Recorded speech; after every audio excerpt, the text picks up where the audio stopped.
அஸ்ஸலாமு அலைக்கும் வரஹ்மத்துல்லாஹி வபரகாத்துஹு. அன்பான தமிழ் சொந்தங்களுக்கு அல்லாஹ்வுடைய சாந்தியும் சமாதானமும் இறங்கட்டுமாக வேண்டி இன்ஷா அல்லாஹ் என்று நாம் 4 ஹதீஸ்களை பார்ப்போம். முதலாவது புகாரி 858 அபூ சயீத் அல் குத்ரி ரலியல்லாஹு தஆலா அன்ஹு அவர்கள் அறிவிப்பாளர். இந்த ஹதீஸ் பிரகாரம் நபிகள் நாயகம் ஸல்லல்லாஹு அலைஹி வஸல்லம் அவர்கள் கூறுதெனவென்றால், பருவ வயது அடைந்த அனைத்து முஸ்லிம்களுக்கும் ஜும்மா கடமை ஆகிவிடும். பருவ வயது அடைந்த அனைத்து ஆண்கள் பெண்களுக்கும் ஜும்மா கடமை ஆகும். அடுத்ததாவது புகாரி 877 இப்னு உமர் ரலியல்லாஹு தஆலா அன்ஹு அவர்கள் அறிவிப்பாளர். உங்களில் ஒருவர் ஜும்மாவிற்கு வரவேண்டும் என்று நினைத்தால் அவர்கள் கண்டிப்பாக குளித்துவிட்டு தான் வரவேண்டும்.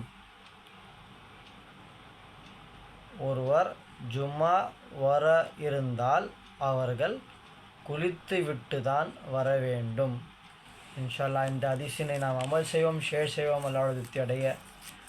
அடுத்ததாவது, ஒரு ஆண் தனது மனைவியின் இரு கால்களுக்கு மத்தியில் அமர்ந்துவிட்டு முயற்சி செய்தால் அவர்களுக்கு குளிப்பு கடமை ஆகிவிடும்.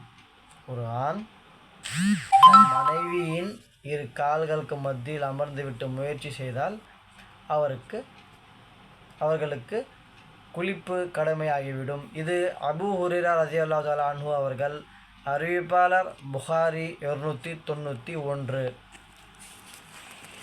அடுத்த ஹதீஸ், காலுறை அணிந்தவர்கள் மலஜலம் கழித்தாலோ அல்லது நல்ல தூங்கிவிட்டாலோ பிறகு எந்திரிச்சு உது செய்யும் பொழுது அவர்கள் காலுறைகளை அவிழ்த்துவிட்டு கழுவ தேவையில்லை. காலுறை மீது மசா செய்திருந்தால் போரும். காலுறை மீது மசா செய்தால், தடவினால், இயற்கையால் அதுவே போருமானது. இது 127 நசஈ கிதாப். ஹதீஸ் 127 நசஈ. இன்ஷா அல்லாஹ் இந்த ஹதீஸ்களை நாம் ஷேர் செய்வோம், அல்லாஹ்வுடைய திருப்தி அடைய. இன்ஷா அல்லாஹ் தஆலா. அஸ்ஸலாமு அலைக்கும் வரஹ்மத்துல்லாஹி வபரகாத்துஹு.